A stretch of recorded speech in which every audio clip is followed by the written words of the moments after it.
सभी दोस्तों को मेरा राम राम। एक वीडियो आया सामने, उसमें बताया जा रहा था कि दिवाली पे आप चांदी की चाबी लें। वैसे तो देखा जाए तो ये मेरा ही एक आर्टिकल डाला हुआ था फेसबुक पे। मैंने एक आर्टिकल लिखा था कि अगर आपको केतु को कंट्रोल करना है तो आप एक चाबी बना के जो है वो गले में रखें। लेकिन उन्होंने उस चीज़ को क्या है थोड़ा सा मोड़ अलग दे दिया। चांदी की चाबी कभी नहीं लेनी है जब केतु आपका, देखो चंद्र और केतु का माँ बेटे का संबंध है।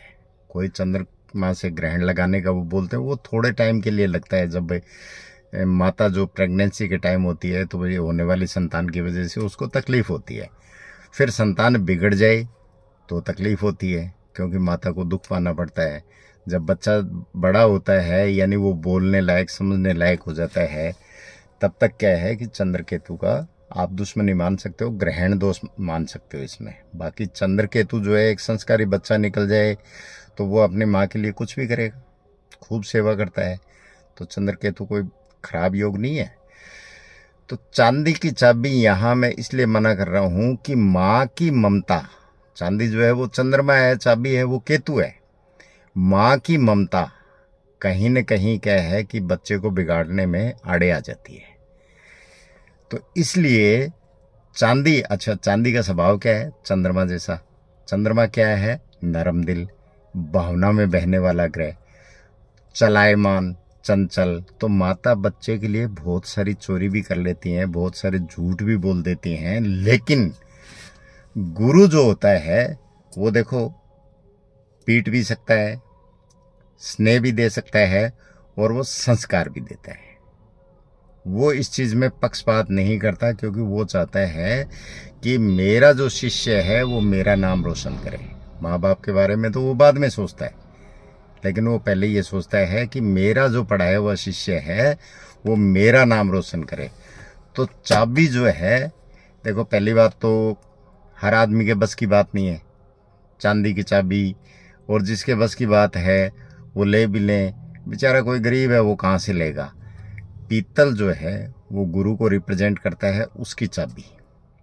गुरु और केतु कहते हैं कि सोने पे सुहागा।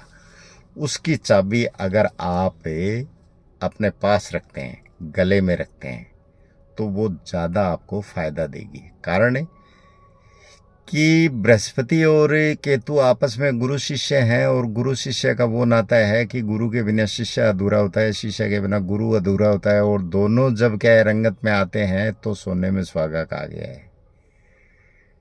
तो इसलिए कान में सोने की बाली पहन सकते हो, कान केतु है। वो राय तो दे दी और नकल करके चाबी भी बोल दी।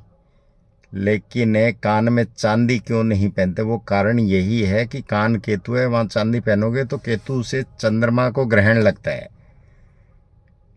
तो इसलिए कान में सोना बताया गया है कि गुरु के द्वारा, गुरु पक्षपात नहीं करेगा। केतु अगर खराब होगा तो अच्छा कर देगा, अच्छा होगा तो उसको पारस पत्थर बना देगा, यानी सोने को कुंदन बना देगा। वो गुरु का काम है। माता फिर भी बेटे के लिए वो थोड़ी बहुत आनाकानी कर जाती है। तो अगर आपको चाबी लेनी है, सस्ता सुंदर टिकाऊ उपाय, पीतल की चाबी लेना। और उस पीतल की चाबी को अपने पास रखो। आपके गुरु केतु आपके साथ हैं, और गुरु केतु जिसके साथ हैं तो उसके तो क्या है कि गुरु की तो जो दृष्टि में आ गया वही शुभ होता जाता है। जो धर्मस्थान में जाना शुरू कर दिया उसके विचार बदल जाएंगे, जो साधु संतों के पास जाना शुरू कर दिया उसके विचार बदल जाएंगे। वो चाहे कितना क्रिमिनल माइंड हो, उसकी विचारधारा है एक सात्विक होने शुरू हो जाएगी। गुरु केतु का ये चीज़ है, केतु एक साधना है। तो इसलिए वहाँ गुरु के साथ है, केतु कभी खराब नहीं होगा। और जब गुरु केतु मिलते हैं ना, तो किस्मत की चाबी, यानी केतु क्या है, ताला वही खोलता है। ताला जो होता है वो शनि का है, लेकिन बिना केतु के वो भी नहीं खुलता। तो इसको कर्म की चाबी भी कह सकते हो आप। तो चांदी की चाबी कभी ना लें, आपको पीतल की चाबी लेनी है, और वही आपको फ़ायदा देगी।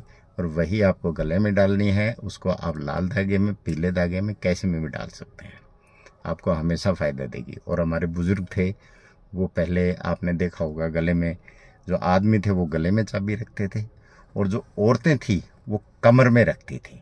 तो उनके कहाँ कमर दर्द होता था? केतु का अधिकार ही वही है ना, कमर पे। और ताले किसके हुआ करते थे? पीतल के हुआ करते थे। चाबियां भी पीतल की हुआ करती थी। ये लोहा स्टील ये तो बाद में आया है। तो आप अगर वो रखें तो पीतल का रखें, आपको लाभ होगा। नमस्कार, धन्यवाद।